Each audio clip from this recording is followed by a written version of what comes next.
Okay, chapter 4, Simon. I pushed open the door of Voodoo Inc. at 4 o'clock on Saturday afternoon.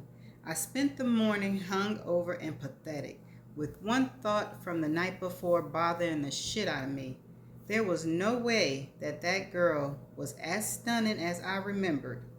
I mean, I had on beer goggles, tequila goggles, hurricane goggles, and every other kind of goggle out there, but my curiosity had gotten the better of me. It was a thread of my drunken compulsion from the night before that my brain wouldn't let go of. I had to know.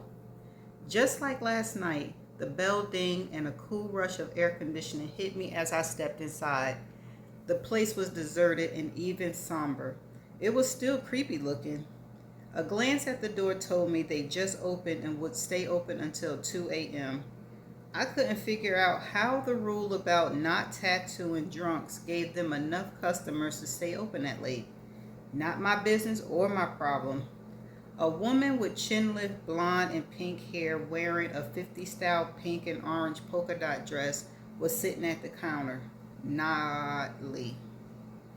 And yes, I remembered her name even after the last two bars we hit. Hey, handsome, how can I help you? I looked around, but I didn't see anyone else. Disappointing, but it'd been worth a shot. I glanced down at my faded tattoo. Might as well make the trip as usual. Excuse me. Might as well make the trip a useful one. Khan mentioned something about doing touch-ups for veterans.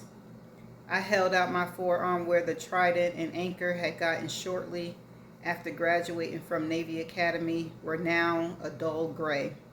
The woman flipped open the appointment book on the counter and then extended a hand with orange tipped nails. I'm Delilah. I'll be happy to do that for you. Thank you for your service. I shook her hand and followed her to one of the small rooms where she pushed aside the black curtain. I'm the only one here right now, she explained. We may get interrupted with walk-ins, but you picked a good time because things don't usually pick up until later. I almost asked about Lee, but held my tongue. Delilah's eyes narrowed at my silence. Don't think that means I won't fuck you up if you try to make a move on me.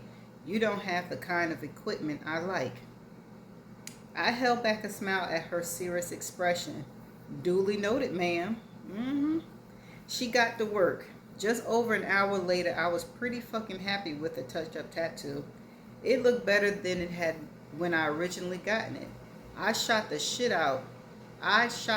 with Delilah, and she drawn up another tattoo for me.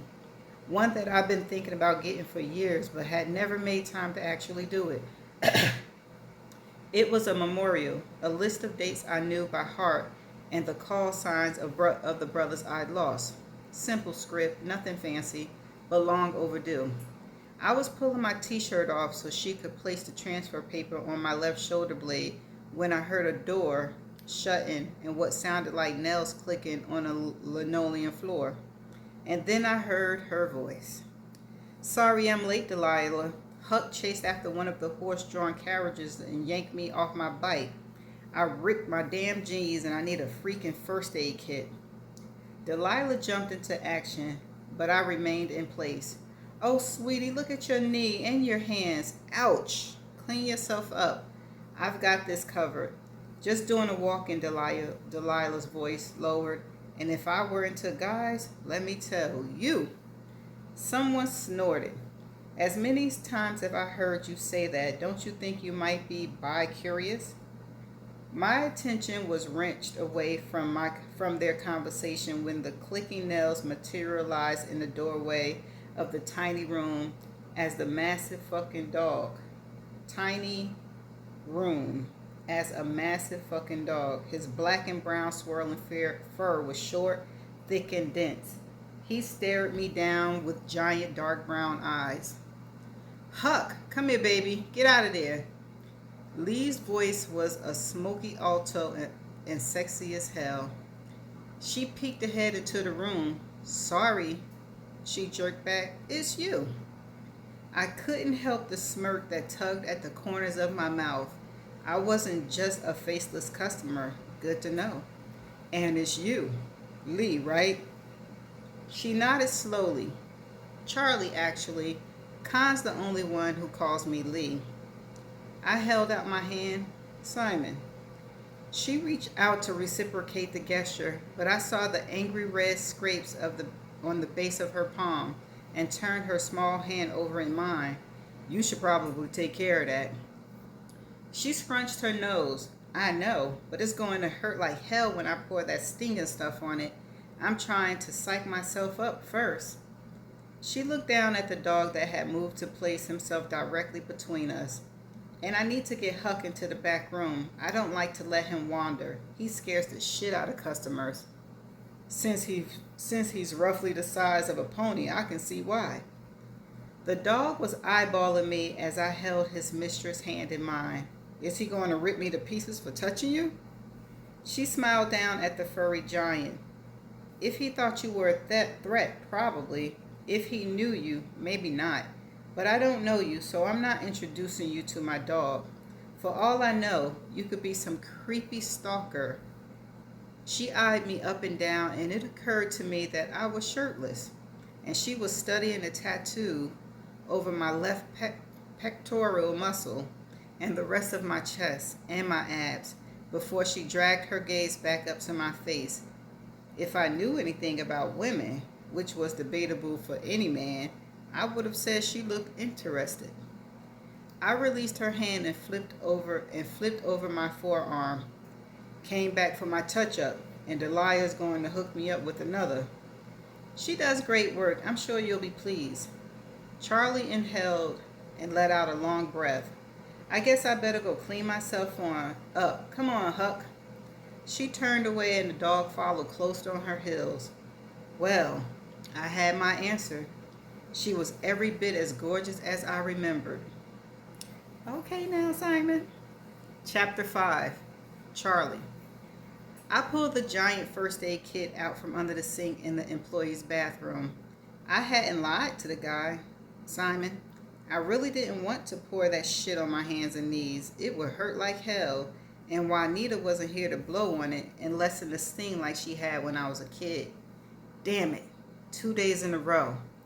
But I couldn't push the thought of Juanita aside. I missed her. I kept up with her life as best as I could with my infrequent stops at the public library. There, at least, my searches and internet browsing couldn't be tracked back to me. But since the library wasn't Huck friendly and I pretty much took him everywhere, I didn't get to keep as close of tabs of her as I would have liked. Huck's presence had deterred a close call about 6 months ago, and after that, he became sort of a security blanket. Without him, I shivered, remembering the scrape of the brick across my cheek as some tweaker asshole had shoved me up against the public restroom at the Nola Silly Bart, the off-leash dog park downtown. Huck and I had stayed until closing one night, and I ducked into the restroom for a pit stop before starting our trek home. I was kicking myself for not leashing him while I stepped away, because when I came out of the bathroom, he was off exploring the other side of the 4.5-acre park. Before I could even open my mouth to call him, I was slammed face first into the brick wall. I'd been paralyzed with shock for a beat before I started struggling against his hold. Sour breath wafted over my shoulder as cruel hands roamed my body, tearing at my clothes. His garbled words didn't register. All I could hear was the blood pounding in my ears. I pushed against the wall, scraping up the skin of my hands, and found my voice. I have no idea what I yelled, but Huck had come barreling towards us, his puppy bark transforming into something deep and vicious. The man had stumbled back, seeing the 100-pound monster headed for him, teeth baring, and run for the fence, scrabbling over it before Huck's snapping jaws could reach him. I dropped to my knees, adrenaline pumping, lungs heavy. Huck had barked at the fence for only a few moments before racing back to my side and guarding me against any other potential threats. He's shown his loyalty before, but that day, I let out a long breath and shook off the memory. Grateful to my pup, that a close call was all I had to remember. Back to the happier thoughts. Juanita. She was living with her daughter and son-in-law in New Jersey. She was now a full-time stay-at-home grandma. I was glad she got to spend as much time with her family as she wanted, rather than the limited amount she'd been able to take before. Her social network accounts were splashed with pictures of her beloved grandkids and all of the fun they were having together. It made me think back to my childhood. She'd been the one to take me on nature hikes through the woods at our country house and take me swimming during the summers at the Hamptons. She played a central role in all of my best memories. I swallowed a lump in my throat. It was better this way. I'd given it a few years, let the dust settle, and then I'd contact her. The other person I kept tabs on was my mother. Not that there were many tabs to keep. She'd basically gone into hiding, although not nearly as successful as me. She had, I'm sure, much to her horror, gone back upstate to live with my grandparents. It seemed that their stable of wealthy friends had turned their backs on her. Not surprisingly, considering most had lost millions investing with my father. They might have recovered easier from the loss than the people who lost their whole life savings, but it didn't make them any happier about it. According to every article I read, my father still hadn't given up a single sliver of information as to where the money went. His sentence had equated to multiple lifetimes in federal prison. Unless there was an upside for him, he'd never talk. Then there were the news articles I avoided, the ones that speculated on my whereabouts. It seemed that the leading hypothesis was that I was living off my father's ill-gotten gains in Switzerland. Every time I accidentally ran across one of those articles, I'd take a deep breath and remind myself that they wouldn't be speculating if they knew my actual whereabouts. And then I'd head back to Voodoo and get another tattoo. More camouflage, another mask to hide behind. Ha! I hadn't quite moved into the facial piercing phase, but depending on what the news said, I could be heading that way. I also kicked myself for not thinking of getting colored contacts.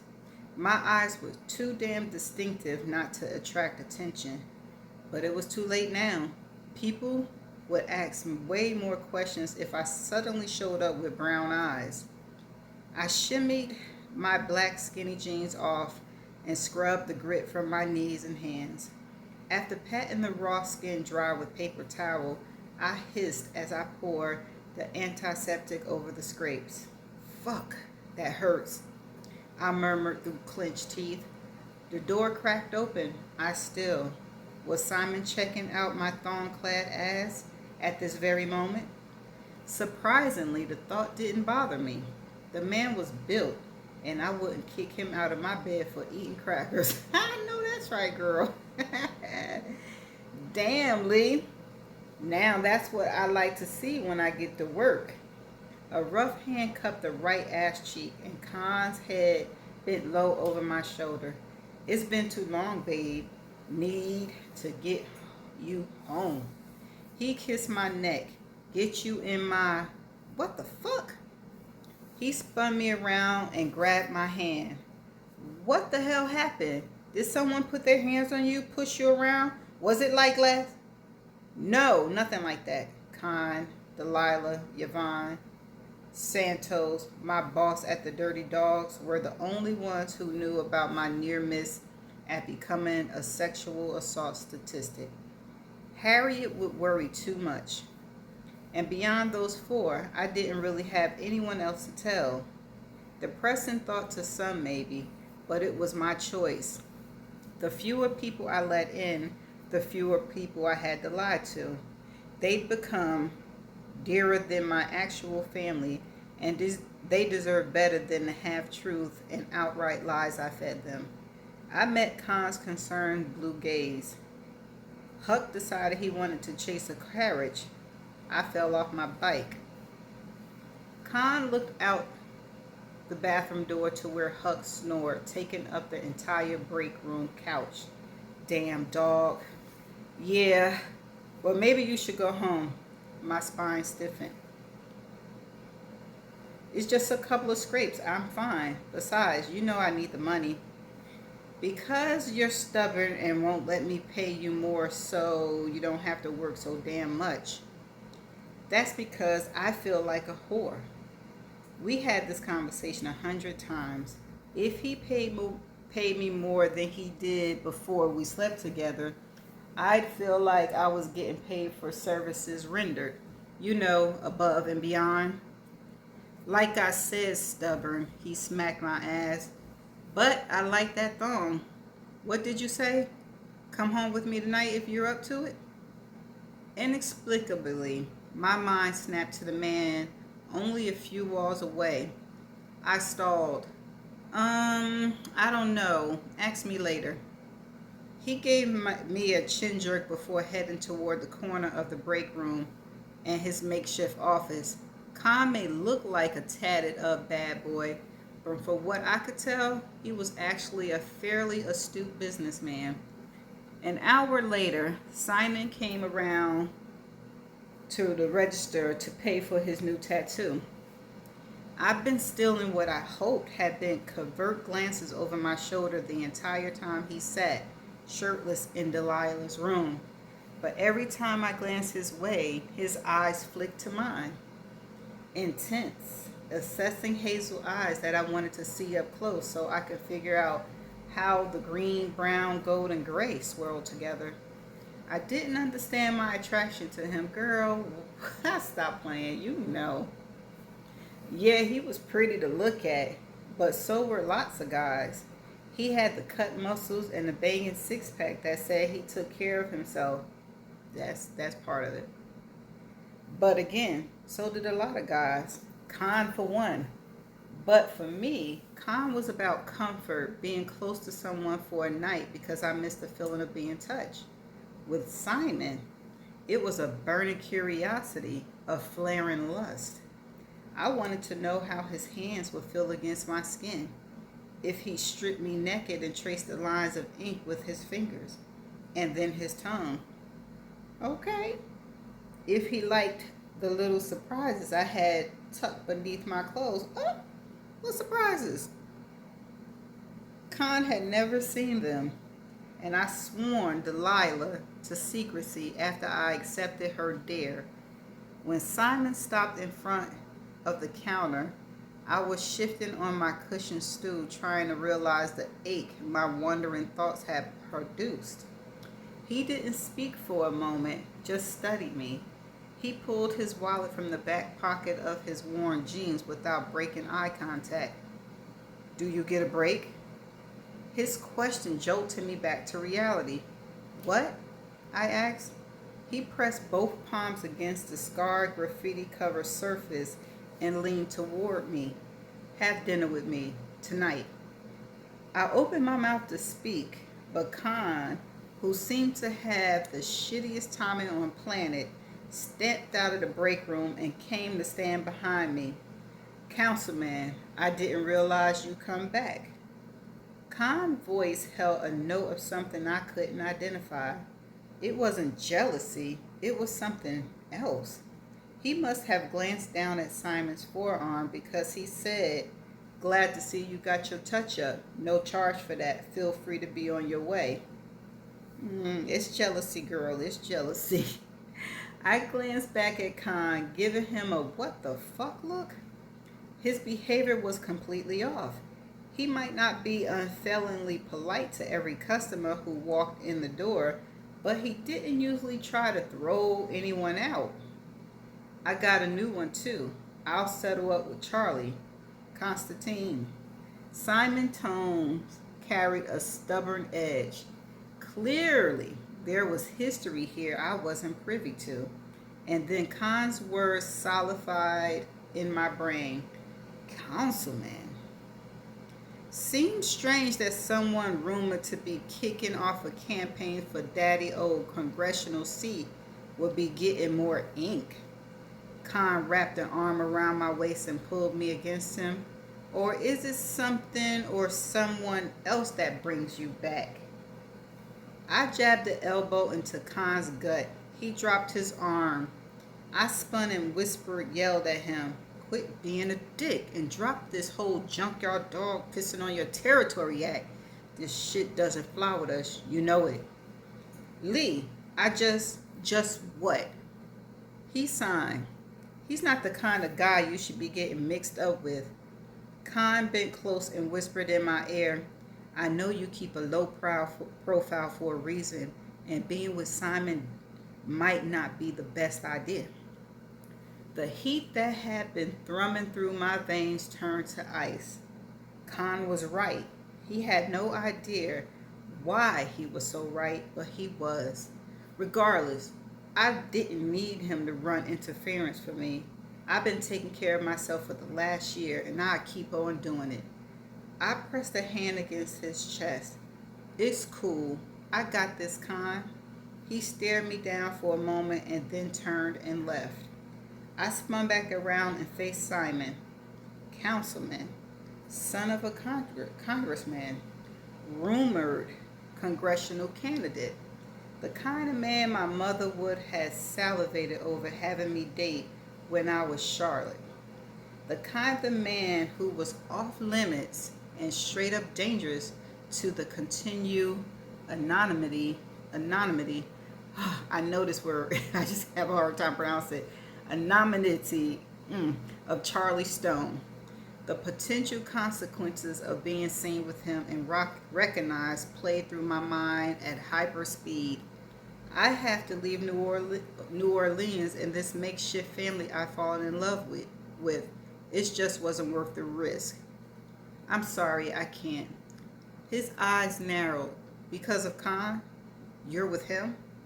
It wasn't any of Simon's business who I was with, but I told him anyway. "No, it's not that. We're not together. He continued to study me. "Then why?" "Because I'm not going to pretend like I didn't see you every time you stopped and stared at me over the past hour." "Well," and truly busted, conceited as, "you're pretty to look at, that's all. Doesn't mean I want to have dinner with you." "Fine. I won't waste my breath then." He handed over $400. "Tell Delia to keep the change." He turned to walk away, and my ridiculous heart sank. Aww. Before I could berate myself for my ludicrous reaction, he turned back around and pulled something out of his pocket. A business card. He dropped it on the counter. "If you ever change your mind, Charlie." That's the end of chapter 5. Okay, so my thoughts so far is that, of course, Simon and Charlie like each other, but I want to know what's up with Khan. Like, Khan and Simon know each other, right? So is Khan in love with her too? Is this going to be a face-off to get her affection? Because she's attracted to Simon, but sleeping with Khan.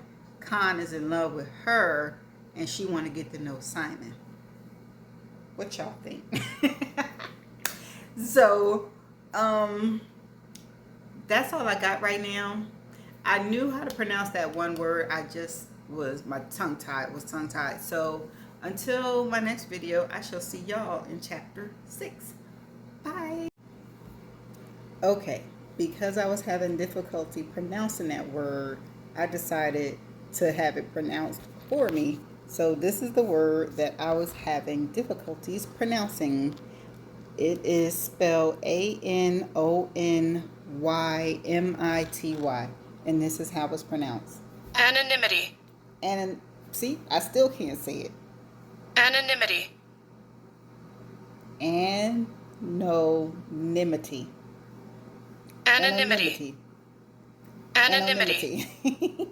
That's the word. Okay, so it's a noun, and it's the condition of being anonymous. That's why I have a problem with pronouncing it, because I want to say anonymous. But again, it is pronounced anonymity. Okay. So see you in the next chapter. Bye.